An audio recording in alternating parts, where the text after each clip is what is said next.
Hello everyone, हाय। कैसे हैं आप सभी लोग? आशा करती हूँ आप सभी लोग स्वस्थ होंगे, मस्त होंगे, बढ़िया होंगे।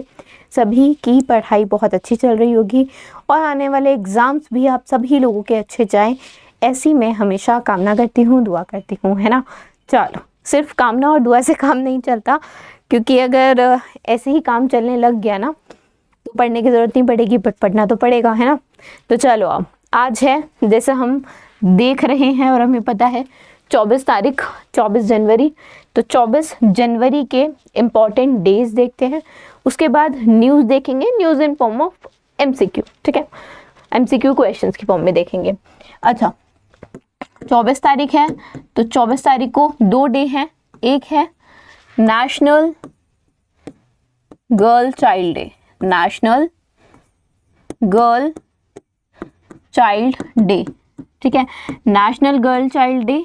और दूसरा कौन सा है? इंटरनेशनल डे ऑफ एजुकेशन, ठीक है। दूसरा है इंटरनेशनल डे ऑफ एजुकेशन, ठीक है। अब नेशनल गर्ल चाइल्ड डे कब से मनाना स्टार्ट किया गया? नेशनल गर्ल चाइल्ड डे जो है वो 2008 से मनाना शुरू किया। अच्छा, ये जो इनिशिएटिव है कि गर्ल चाइल्ड डे मनाएंगे, ये कौन सी मिनिस्ट्री के द्वारा लिया गया इनिशिएटिव है? Ministry of women and child development, ठीक है। It is a initiative by ministry of women and child development. अब आपसे ये क्वेश्चन के फॉर्म में बहुत आराम से पूछा जा सकता है। पहली चीज़ कि नेशनल गर्ल चाइल्ड डे कब ऑब्जर्व किया जाता है या कब मनाया जाता है, तो वो आपको पता है, अब 24 जनवरी को। दूसरा पूछ लेंगे, पहला जो नेशनल गर्ल चाइल्ड डे है वो कब मनाया गया, कब से इनिशिएट किया गया? 2008 से। किस मिनिस्ट्री के द्वारा? 5 मिनिस्ट्रीज दे देंगे ऑप्शन में और पूछेंगे किस मिनिस्ट्री के द्वारा ये इनिशिएटिव लिया गया, तो ministry of women and child development, ठीक है। अब बात करते हैं इंटरनेशनल डे ऑफ एजुकेशन, जो कि 24 तारीख को मनाया जाता है। इसकी थीम क्या है? इंटरनेशनल डे ऑफ एजुकेशन की, देखो एजुकेशन है तो AI and education is the theme. AI and education, wait मैं इसको थोड़ा,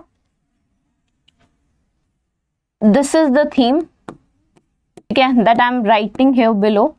AI and education, AI and education, preserving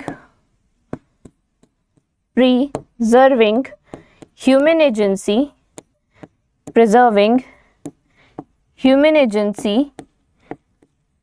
in a world of automation, in a world of automation, ठीक है। ये थीम है, तो थीम एक बार देख लो और नोट कर लो, ठीक है, बिकॉज थीम इंपॉर्टेंट है। पूछा जा सकता है 2025 की इंटरनेशनल डे ऑफ एजुकेशन की थीम क्या है, ठीक है। इंपॉर्टेंट डेज हम हमेशा देखते हैं, आगे भी देखते रहेंगे। चलो, अब चलते हैं न्यूज़ पे, दैट इज आपके MCQ टाइप क्वेश्चंस पे। तो पहला है, the Indian national centre for Ocean Information Services, that is INCOIS, has been awarded the Subhash Chandra Bose आपदा प्रबंधन पुरस्कार, ठीक है। सुभाष चंद्र बोस आपदा प्रबंधन पुरस्कार, सुभाष चंद्र बोस जी की जयंती जो है वो 23 यानी कि एक दिन पहले, कल 23 जैन को ऑब्जर्व की जाती है। And Indian national centre for ocean information services को सुभाष चंद्र बोस आपदा प्रबंधन पुरस्कार 2025 जो है मिला है, ठीक है।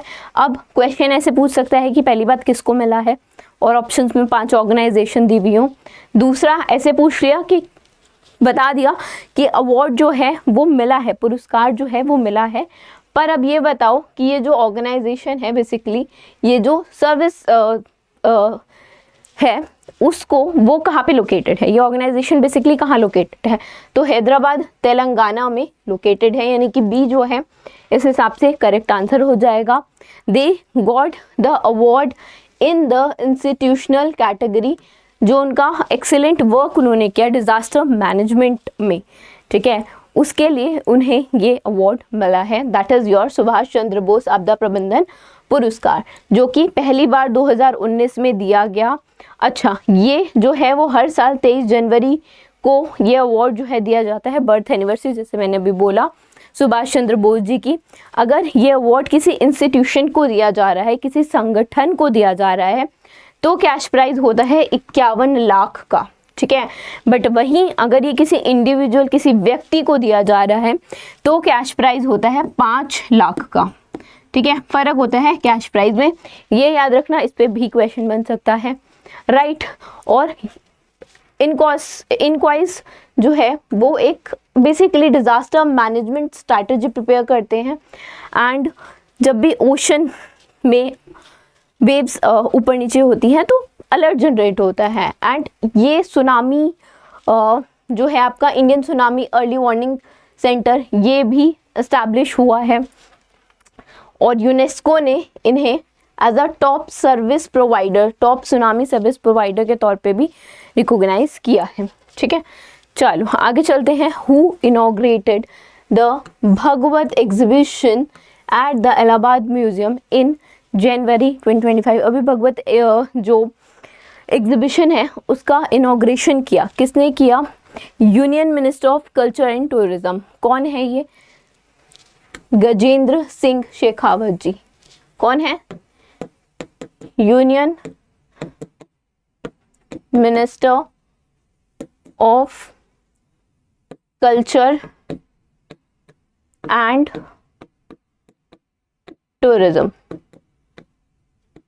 ठीक है, इन्होंने इनॉग्रेट किया। और ये एग्जीबिशन जो थी बेसिकली इसमें लॉर्ड राम, भगवान राम की स्टोरीज और महाकुंभ की बातें इस एग्जीबिशन में थी।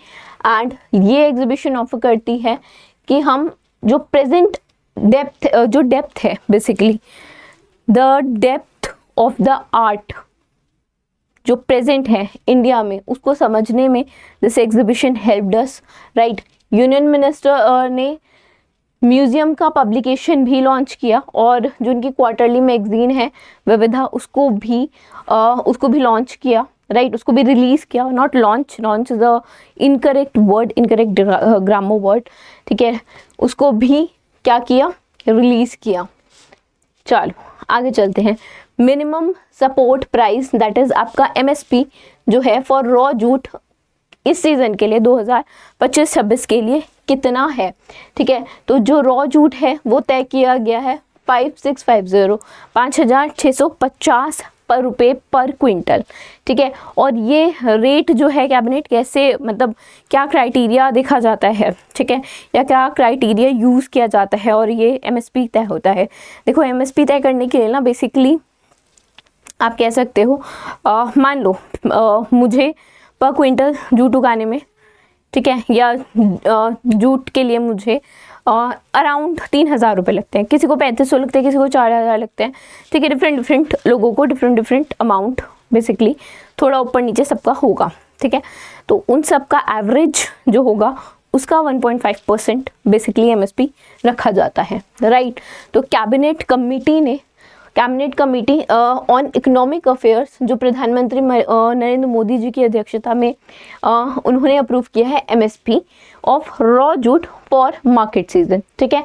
MSP जो है वो रॉ जूट का वो फिक्स किया गया है 5650 पर क्विंटल फॉर दिस सीजन।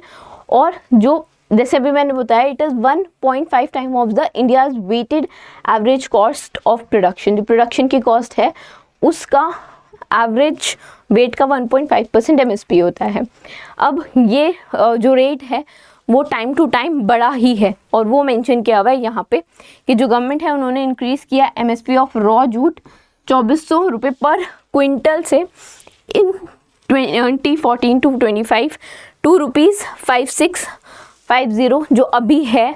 और ये जो इंक्रीज़ है वो काफ़ी बड़ा है, अगर ऑलमोस्ट 10 साल की बात देखो करो तो, ठीक है। चलो आगे चलते हैं। India has set a target for of reaching dash geographical indication tags by 2030। 10,000 geographical indication tags मिल जाएंगे इंडिया में जो डिस्टिंक्ट प्रोडक्ट्स हैं उनको, ऐसा टारगेट इंडिया ने रखा है।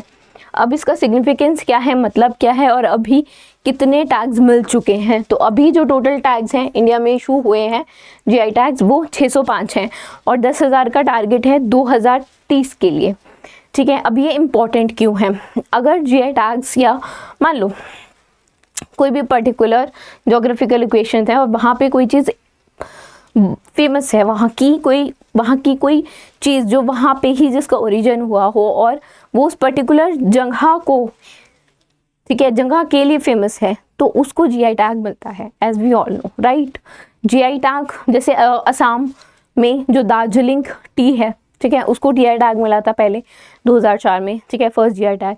अब ये दिया क्यों जाता है? ताकि मिस यूज़ ना हो। अब जो चीज़ पर्टिकुलर एक रीजन की है वो उस रीजन के नाम से ही जानी जाए, ठीक है, वो किसी और पर्टिकुलर रीजन या किसी और पर्टिकुलर इंस्टीट्यूशन के नाम से ना जानी जाए, उसको उसका प्रॉपर रिकॉग्नाइजेशन मिले। वहाँ पे जब प्रॉपर रिकॉग्नाइजेशन मिलेगा, जब एक टैग उस प्रोडक्ट पे आ जाएगा, ठीक है, जीआई टैग जब उस प्रोडक्ट पे आ जाएगा तो दैट सिग्निफाइज कि वो प्रोडक्ट जो है वो पर्टिकुलर स्पेशल एक जोग्राफिकल लोकेशन के हिसाब से वो प्रोडक्ट है, ठीक है। अब जैसे जीआई टैग्स जनरली मिलते हैं, हम देखते हैं हर किसी स्टेट में कोई ना कोई डिस्ट्रिक्ट में कोई ना कोई जगह है जहाँ पे जिस प्रोडक्ट को बेसिकली जीआई टैग मिला होता है। जैसे अभी मैंने असम दार्जिलिंग का एग्जाम्पल दिया, ठीक है। और ये अनाउंसमेंट जो हुई है वो की गई है union minister of commerce and industry Piyush Goyal ji द्वारा ड्यूरिंग दी जीआई समागम जो दिल्ली में हुआ, और ये ऑर्गेनाइज किया गया department for promotion of industry and internal trade के द्वारा इन collaboration with India today group, right. जो टारगेट है 10,000 जीआई टैग अचीव करने का, वो उसी को ही देखते हुए बेसिकली इनिशिएटिव्स लेने की बात की गई है, ठीक है, प्रोसेसेस को स्ट्रीमलाइन करने की बात की गई है, और जो नंबर ऑफ ऑथराइज्ड यूज़र हैं जीआई टैग के लिए वो भी बढ़ गए हैं, 365 से वो बढ़ के 29,000 हो गए हैं। और जहाँ पे हम बात करें नंबर ऑफ पेटेंट्स की जो ग्रांट किए गए हैं वो भी 6,000 से 1 लाख हो गए हैं इन द पास्ट 10 ईयर्स, ठीक है, लास्ट 10 साल की बात कर रहे हैं हम। चलो आगे चलते हैं। Department for promotion of industry and internal trade ने कोलैबोरेट किया है अपना के साथ।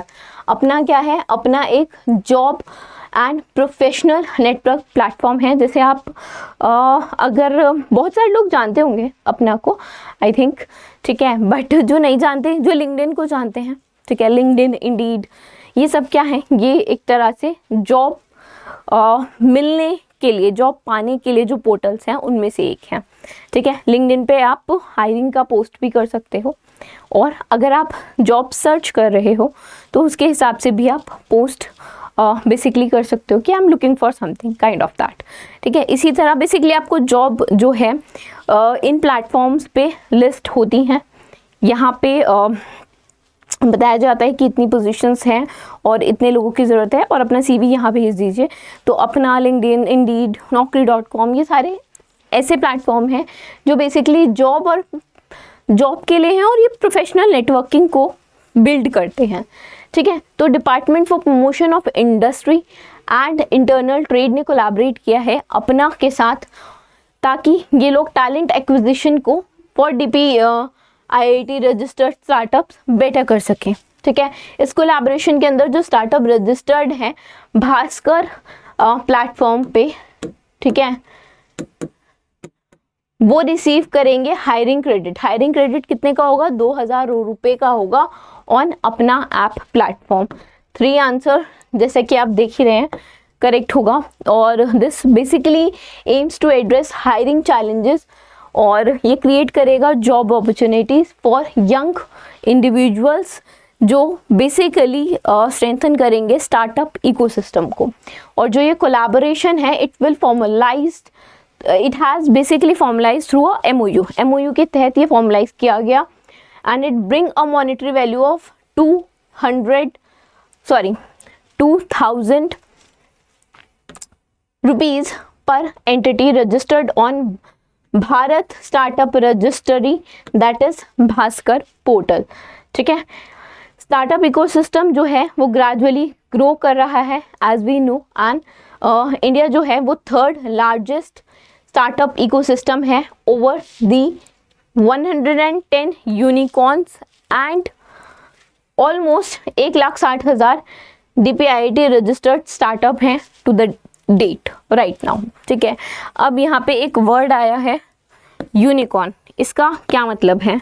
ठीक है, यूनिकॉर्न हो गई ऐसी कंपनीज जिनका वैल्यूएशन जो है वो $1 बिलियन का है। उसके साथ साथ स्टॉक मार्केट में ये जो है कंपनीज जो हैं वो रजिस्टर्ड ना हुई हो, $1 बिलियन US का वैल्यूएशन हो, स्टॉक मार्केट में रजिस्टर्ड ना हुई हो, वो कंपनी जो है वो कहलाती है अ यूनिकॉर्न। ठीक है, ये छोटी छोटी चीज़ें होती हैं, अगर पता होती है ना तो ऐसे लगता है कि वी नो थिंग्स। ठीक है, और आई बिलीव कि छोटी छोटी चीज़ें पहले पता होनी चाहिए, तब आप एक बड़ी पिक्चर अच्छे से देख पाते हो। ठीक है, चलो, ई सांख्यिकी इंडिया का प्रीमियम प्लेटफॉर्म है for statistical data dissemination and it was launch in which year. ठीक है, अब ऑलमोस्ट 1 बिलियन जो डेटा स्टैटिस्टिकल डेटा है उसको क्रॉस किया है, तो उसी की वजह से ये न्यूज़ में है। एंड लॉन्च डेट पूछी है, तो लॉन्च डेट जो है वो है इसकी अभी कुछ 2024 में ही इट गॉट, हाँ जून 2024 ही इसकी डेट है, और 6-8 महीने में, मतलब हाँ ये 6 महीने मान लो, इसमें काफ़ी अच्छे 134 मिलियन रिकॉर्ड्स जो हैं वो इसकी रेपोजिटरी में, उसकी इन्वेंट्री में बेसिकली आ गए हैं with in just 7 months of the launch, जो कि जून 24 में हुआ था। और ministry of statistics and programme ने प्रोग्राम इम्प्लीमेंटेशन ने ही अनाउंस किया है कि ई सांख्यिकी जो इनका प्लेटफॉर्म है, it has cross so much of records, right. Achievement जो है it is aligned with India's role as a member of United States statistical commission that reinforces its global commitment to statistical excellence and open data। ई सांख्यिकी एक open source tool है and this is basically in house expertise है इसमें, that provide a comprehensive repository of time series data domains and it include national account statistics, price statistics, NSS surveys, economic census, index of industry and production। और जो platform है it empowers businesses, citizen, researchers, policy makers and it is very user friendly, it has user friendly dashboard as well, right। आगे चलते हैं। जनवरी 2025 में ही government of India और साउथ कोरिया है, ठीक है, साउथ कोरिया, ये साउथ कोरिया ने कंडक्ट किया है signing of exchange of notes for NCERT technical cooperation project, जिसका टाइटल है strengthening vocational education and training in mechatronics in India. अब ये वर्ड यहीं पे रुक जाओ, ठीक है, क्योंकि जिसको पता है मतलब बहुत अच्छा है, नहीं पता तो पता चल जाएगा। देखो, मैकाट्रॉनिक्स से मैकेनिकल की साउंड आ रही है, ठीक है, तो ऐसी ब्रांच जिसमें मैकेनिकल भी हो, इलेक्ट्रिकल भी हो, ठीक है, और कंप्यूटर्स भी हो। ऐसी कौन सी चीज़ है जिसमें तीनों इन्वॉल्व हो सकते हैं? जस्ट अ मिनट, ठीक है, ऐसी कौन सी चीज़ है? एक रोबोट बनता है, तो रोबोट में मैकेनिकल, इलेक्ट्रिकल, ठीक है, बेसिकली फंक्शंस होते हैं, और उसको किसी काम को, पर्टिकुलर काम को करने के लिए बनाया जाता है, तो उसमें जो चीज़ें कोड की जाती हैं वो कंप्यूटर बेस्ड होती हैं, राइट। तो it is the best example of mechatronics, right. अब बात करते हैं क्वेश्चन पे दोबारा से एक बार, ठीक है। गवर्नमेंट ऑफ इंडिया और साउथ कोरिया ने बेसिकली कंडक्ट किया है exchange of notes for NCERT technical cooperation project, जिसका नाम है strengthening vocational education and training in mechatronics in India. And this project basically will be implemented in collaboration with Korea International Cooperation Agency of the Government of Republic of Korea. and ये पहला project है इस agency का, और जो project है it have a span of basically 2 years, 2 साल का है, and it aims to establish the basis of vocational education. Vocational education उसकी training in mechatronics in India, and it will be implemented by NCERT at the Regional Institute of Education Bhopal. And ये build करेंगे एक ऐसा environment जो help करे education in mechatronics. और इसमें क्या होगा, सर्कुलर जो है वो बनाया जाएगा, टेक्स्ट बुक टीचर्स को प्रिपेयर किया जाएगा उस हिसाब से. और प्रोजेक्ट बेसिकली में इन्वॉल्व होगी कैपेसिटी ऑफ द टीचर्स जो मैकेट्रॉनिक्स में बेसिकली को पढ़ा सकें, बता सकें, ठीक है. इंडस्ट्री और बेसिकली स्टूडेंट्स के बीच में, टीचर्स के बीच में जो है एक नेटवर्किंग सेटअप होगी. रिपब्लिक ऑफ कोरिया जो है वो डेजिग्नेट हुआ था as the India's official development assistant partner for the development corporation in October 2016. आगे चलते हैं.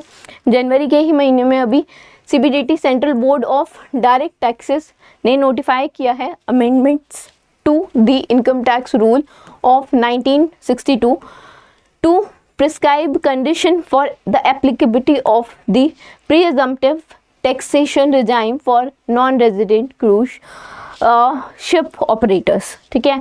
अब क्वेश्चन क्या है, क्वेश्चन ये है कि इन अमेंडमेंट्स जो हुए हैं उस अमेंडमेंट के अनुसार जो पैसेंजर शिप है उस it must touch at least 2 sea ports in India, ठीक है, same sea port in India during the scheduled voyage और शोर एक्सक्लूजन. ठीक है, 2 जो है वो करेक्ट आंसर है. इसके बारे में थोड़ा देख लेते हैं. As per the measure to promote investment and employment, जो फाइनेंस एक्ट है 24 का, it introduced the presumptive taxation regime for non residential engage in the business of operating cruise. यहाँ पे कार्गो शिप्स की बात नहीं हो रही है, ठीक है, ये याद रखना. और जो एक्सेम्पशन है वो प्रोवाइड की गई है for income of a foreign company from a lease rental of cruise ship received from a related company operating such ships in India. अच्छा, इसके कुछ बेसिकली कंडीशंस हैं वो देख लेते हैं. पैसेंजर शिप जो है वो ऑपरेट करेगी at not more than 200 passenger, और उसकी जो लेंथ होगी 75 मीटर होगी या उससे ज़्यादा, राइट. शिप जो है must be also on scheduled voyage और शोर एक्सक्लूजन, जो एटलीस्ट अभी हमने क्वेश्चन में ही देखा 2 सी पोर्ट्स को टच करेगी. और शिप जो है वो प्राइमरीली पैसेंजर ट्रांसपोर्ट होगी, कार्गो नहीं होगी. And it must be according with to the procedure and guidelines issued by the ministry of tourism और मिनिस्ट्री ऑफ शिपिंग. ठीक है, चलो आगे चलते हैं. Dash has been elected as the president of institute of company secretariat of India for 2025. तो CS Dhananjay Shukla ji हैं, ठीक है, CS Dhananjay Shukla has been appointed. और CS पवन जी चंदक जो हैं वो इलेक्ट हुए थे एज द वाइस प्रेसिडेंट.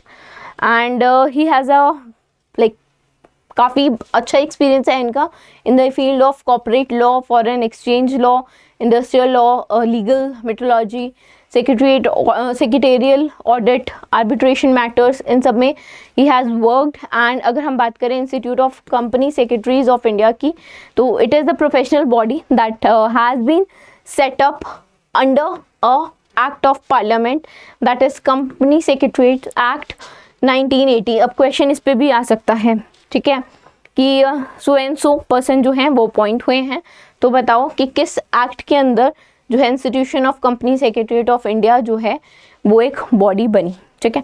तो स्टैटिक इस तरह भी पूछा जा सकता है, जैसे अभी फर्स्ट क्वेश्चन में हमने देखा था कि हेडक्वार्टर पूछ लिया था, राइट। और ये आपको देखने को मिलते ही हैं क्वेश्चन। आगे चलते हैं, identify the Indian state from the given option that has hosted the first Indian Olympic research conference. पहला इंडियन ओलंपिक रिसर्च कॉन्फ्रेंस जो है वो होस्ट होगी गुजरात में, ये अभी आगे होस्ट होगी 27 से 30 जनवरी के बीच होस्ट होगी, ठीक है। And this is organised by Indian Olympic association and it will address the financial challenges, और एक रोड मैप क्रिएट करेंगी फॉर होस्टिंग द ओलंपिक्स। 4 दिवसीय, जैसे मैंने बोला 27 से 30 तारीख तक है, तो 4 दिवस की बेसिकली ये कॉन्फ्रेंस है। और it is in collaboration with union ministry of youth affairs and sport and it features some topics, और वो कुछ टॉपिक इस तरह हैं कि 2036 vision, pathway to become an Olympic host, global best practice and competitive analysis in Olympic city selection and urban legacy, financing the future innovative economic model for hosting Olympics in India, insights to sustainable funding and investment, greening the games, integrating sustainability into the Indian Olympic plan strategies, right? चलो आगे चलते हैं। जनवरी 2025 में ही justice आलोक आराधे जो हैं वो appoint हुए हैं as the chief justice of which of the following. तो ये महाराष्ट्र दैट इज बॉम्बे के हाई कोर्ट के, वेट नाउ इट्स फाइन, ठीक है।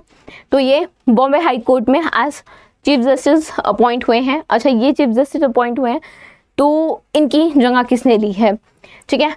तेलंगाना हाई कोर्ट के चीफ जस्टिस थे, इनकी जगह जो है बेसिकली जस्टिस देवेंद्र कुमार उपाध्याय ने ली है। एक minute, just give me a minute,